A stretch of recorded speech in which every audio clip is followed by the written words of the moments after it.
Hey there, welcome to Rhythm of Flavors. When anyone talks about aloo paratha, my mind thinks of a cold weather and a burning hot aloo paratha on my plate. Yum! It's again one of those delicious food that is made without much hassle and yet the taste is comforting. I will share my mother's special way of making aloo paratha recipe with you all today. So let's start.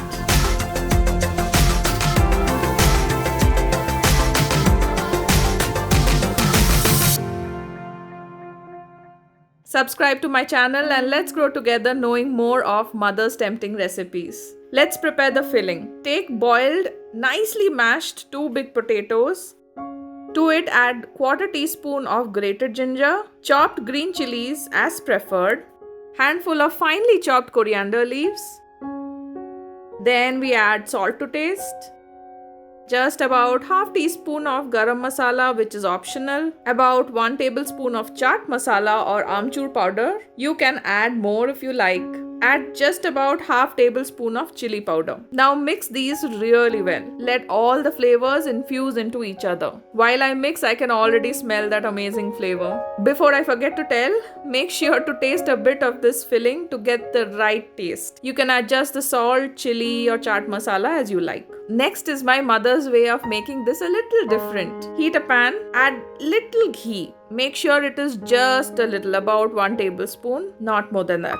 Add half of medium-sized onion finely chopped. Now fry the onion until it is nicely fried.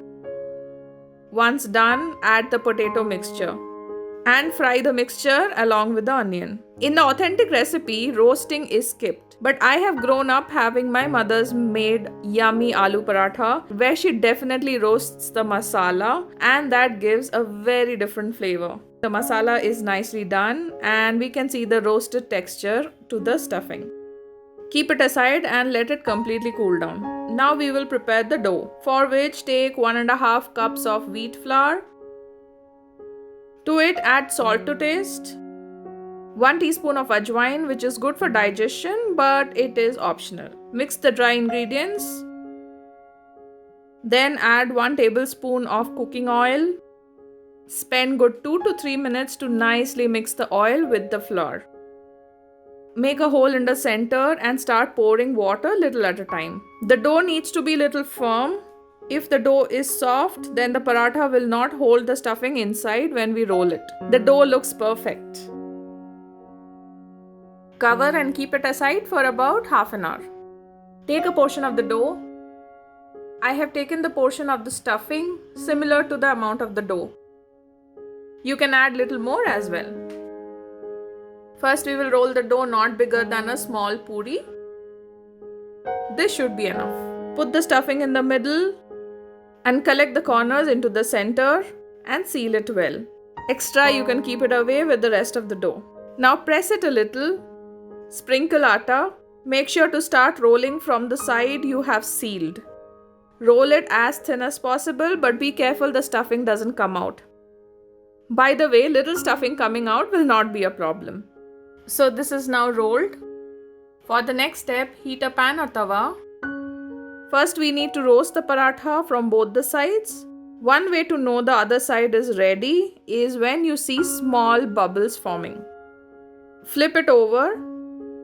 Oh, it's perfect on the side. Now keep it for a minute. Then spread ghee or oil as you prefer on the visible side.